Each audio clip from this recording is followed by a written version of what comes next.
নমস্কার বন্ধুরা, আজকের নতুন একটি পর্বে আপনাদের সকলকে স্বাগত জানাই। আমরা প্রত্যেকেই জানি রথযাত্রা থেকে উল্টো রথের মধ্যে যে শনি এবং মঙ্গলবার পরে এই দুই দিন বিপত্তারিণী ব্রত পালন করা হয়।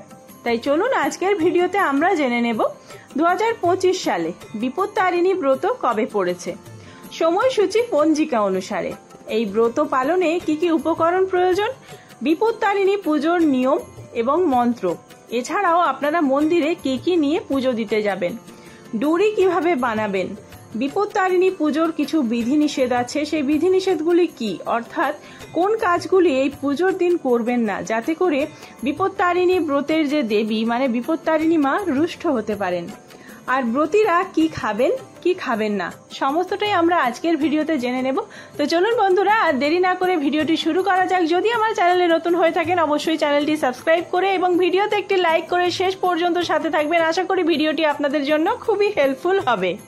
ভিডিওর মূল পর্বে যাওয়ার আগে মা বিপত্তারিণী দেবীর অশেষ কৃপা পেতে কমেন্ট বক্সে লিখুন জয় মা বিপত্তারিণী দেবীর জয়। কাদের কাদের বাড়িতে বিপত্তারিণীর পুজো হয় অথবা মন্দিরে পুজো দিতে যান সেটি অবশ্যই কমেন্ট করে জানাবেন।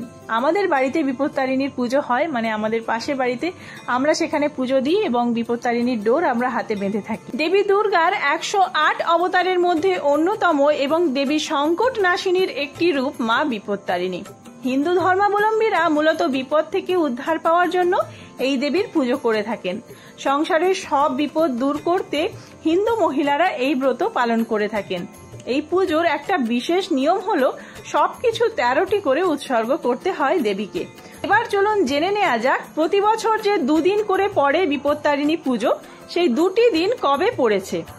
এবছর বিপত্তারিণী ব্রত পালন করা হবে 28শে জুন 13ই আষাঢ় শনিবার প্রথম দিন এবং 1 জুলাই 16ই আষাঢ় মঙ্গলবার দ্বিতীয় দিন।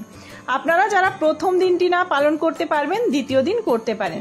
আর অবশ্যই মনে রাখবেন এই ব্রত করলে আপনাদের তার আগের দিন যেমন নিরামিষ আহার গ্রহণ করতে হবে এবং সেই দিনও নিরামিষ আহার গ্রহণ করতে হবে, তার সাথে অন্ন গ্রহণ করা যাবে না। কি কি খেতে হবে আমরা বিস্তারিত জানবো ভিডিওতে। প্রথমেই জেনে নেওয়া যাক ব্রত পালন করতে কি কি উপকরণ লাগবে। ঘট, আম্রপল্লব, শীষসহ ডাব, একটি নৈবেদ্য, 13টি গিট দেওয়া লাল সুতো, সঙ্গে 13টি দূর্বা বাঁধা, 13 রকম ফুল, 13 রকম ফল, 13 গাছি লাল সুতো, 13টি দূর্বা, 13টি পান ও 13টি সুপুরি। আপনারা যারা মন্দিরে পুজো দিতে যাবেন তারা ওই 13টি গিট দেওয়া লাল সুতো, তার সাথে দূর্বা বাঁধা থাকবে, এরকম ডুরি তৈরি করে নিয়ে যাবেন বাড়ি থেকে।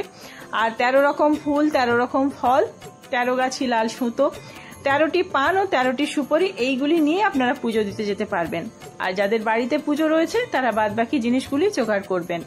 এবার জেনে নেওয়া যাক বিপত্তারিণী পুজোর নিয়ম কি রয়েছে। ব্রতের আগের দিন নিরামিষ আহার গ্রহণ করতে হবে। উপবাস করে নিষ্ঠা করে সব উপকরণ দিয়ে মা বিপত্তারিণীর পুজো করতে হবে। পুজো শেষে 13টি লুচি এবং 13 রকমের ফল খেতে দেওয়া হয় প্রসাদ হিসেবে বিপত্তারিণী মাকে। পুজো হয়ে গেলে ঠাকুরের পায়ে অর্পণ করা হয় 13টি গিঁট দেওয়া লাল সুতো, যা বিপত্তারিণীর ডোর নামে পরিচিত আর যেটি আমরা হাতে বেঁধে থাকি। এই লাল সুতো মেয়েদের বাম হাতে এবং ছেলেদের ডান হাতে পড়তে হয়। এটি অন্তত 3 দিন হাতে রাখার নিয়ম রয়েছে, তার আগে আপনারা খুলতে পারবেন না। 3 দিন পর শনি এবং মঙ্গলবার ছাড়া আপনারা অন্য যে কোনো দিন হাত থেকে খুলে সেটি জলে ভাসিয়ে দেবেন, এটি কোনোভাবেই পায়ে লাগানো যাবে না। এবার জেনে নেওয়া যাক বিপত্তারিণী পুজোর বিধি নিষেধ কি কি রয়েছে। বিপত্তারিণী পুজোর আগের দিন এবং পুজোর দিন কোনোভাবেই আমিষ খাবেন না।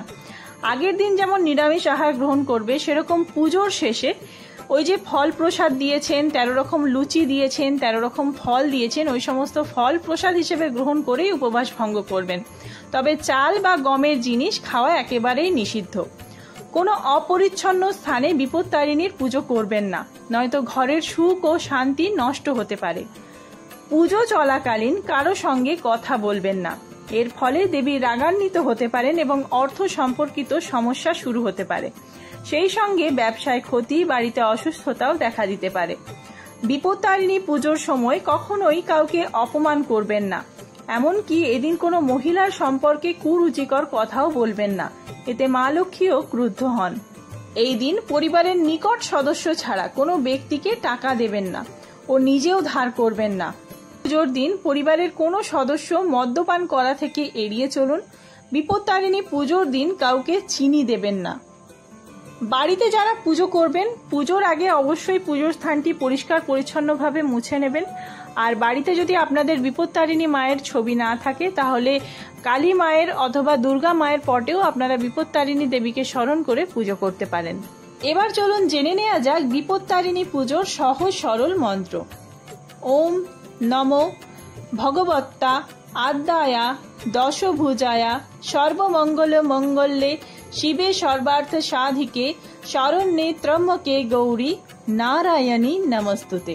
যারা বাড়িতে পুজো করবেন এই মন্ত্র জপ করে আপনারা পুজো করতে পারেন, আর এই মন্ত্র জপ করে আপনারা মায়ের উদ্দেশ্যে ফুল অর্পণ করবেন।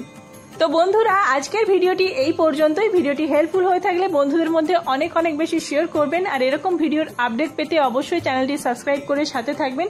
ভিডিওতে কোনো ভুল ত্রুটি হয়ে থাকলে কমেন্ট করে জানাবেন, আর কারা কারা বিপত্তারিণী পুজো করছেন বা বিপত্তারিণী ব্রত পালন করছেন সেটিও কমেন্টে জানাবেন। ধন্যবাদ।